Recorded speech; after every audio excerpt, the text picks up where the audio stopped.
ফুলের রাজ্য নামে খ্যাত যশোর গদখালি এত সৌন্দর্যে ভরা এই জায়গাটায় আপনারা অনেকে আসেন নাই। তো এইখানে আপনারা কখন আসবেন, কিভাবে আসবেন, কত টাকা খরচ হবে, এইখানে আসলে আপনারা ঠকবেন নাকি জিতবেন, সবকিছু নিয়ে থাকছে আজকের ভিডিওটা। হ্যালো গাইজ, আসসালামু আলাইকুম। সবাই কেমন আছেন? আশা করি আপনারা সবাই অনেক বেশি ভালো আছেন। আমি অনেক বেশি ভালো আছি। আমি মিরাজ আলী হালদার। আজ আপনাদেরকে ঘোরাবো যশোর গদখালি। এই জন্যই সকাল সকাল বেরিয়ে পড়লাম খুলনা থেকে যশোরের উদ্দেশ্যে। আপনারা যারা খুলনা থেকে যাবেন তারা সকাল 6:15 ট্রেন ধরে যশোর ঝিকরগাছা স্টেশনে এসে নামবেন এবং খুলনা থেকে ঝিকরগাছার ভাড়া মাত্র 35 টাকা। তো গাইজ, আমরা খুলনা থেকে ট্রেনে উঠে ঝিকরগাছা স্টেশনে এসে নামলাম এবং আজকের যাত্রায় আমার সাথে আছে আমার ফ্রেন্ড সার্কেল। এর নাম ব্যাডি মানুষ। ট্রেন থেকে নেমে রাস্তায় দাঁড়ায় মেকআপ করতেছে। গাইস, আমাদের উদ্দেশ্য এখন গদখালি। তো দেরি না করে উঠে পড়লাম অটোতে।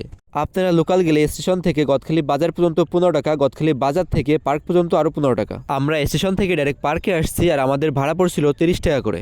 গাইজ আমরা ফাইনালি চলে আসছি পার্কে এবং টিকিটের মূল্য মাত্র 30 টাকা। আপনারা গদখালিতে আসার পর অনেক পার্ক দেখতে পারবেন। আর আজকে আমরা যাচ্ছি মনোয়ারা ফ্লাওয়ার পার্ক, যে পার্কটা ভাইরাল হয়েছিল।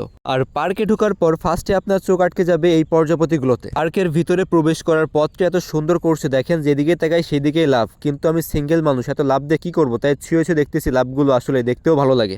আর গেট থেকে ঢুকেই দেখি আমাদের নজরুল কাকার ঠাকুরদা কি বিষয় নিয়ে গল্প করতেছে। তারপর গেট থেকে আমি একটু সামনে এগিয়ে আসলাম, এসে দেখি একটা ঝর্ণা। এইখানে করেছে 4 রাস্তার মোড়, আর 4 রাস্তার মোড়ের পরেই দিয়েছে একটা ঝর্ণা, দেখতে সুন্দর লাগতেছে। তারপর একটু হেঁটে ভিতরে আসলাম, এসে দেখলাম এখানে অনেকগুলো ফুল গাছ। তারপর আছে এখানে বসার জায়গা।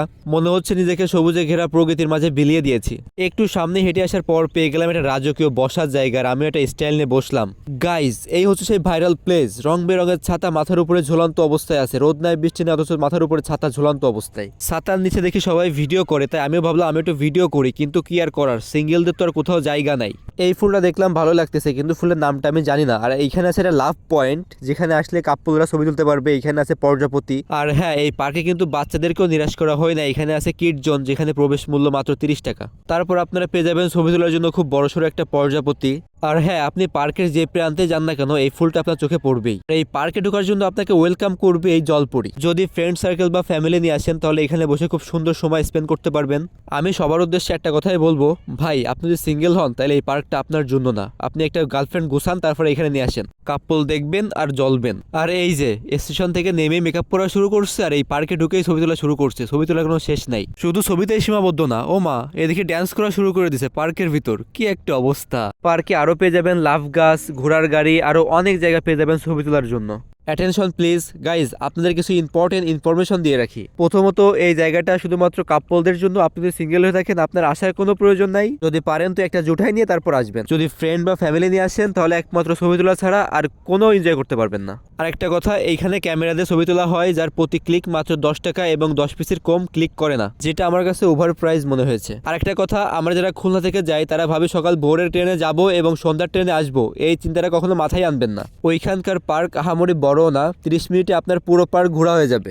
বাকি টাইম আপনার মাছি মারা ছাড়া আর কোনো উপায় থাকবে না। গদখালির প্রতিটি পার্কই বিকালবেলা বেশি জমজমাট থাকে। চলেন পার্কের বাইরে থেকে ঘুরে আসি। কত করে? এক পিস? ওটা গোলাপের, সব গোলাপ বাদে নেন।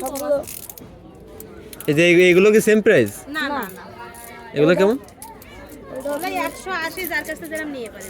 এটা কত তুমি তাই আচ্ছা, হ্যাঁ, এর প্রাইস 20 টাকা করে পিস। গোলাপের পিস কত করে বেচেন? বেশি পিস নিলে হয়তো 8 টাকা করে, তখন একটা করে 8 টাকা করে।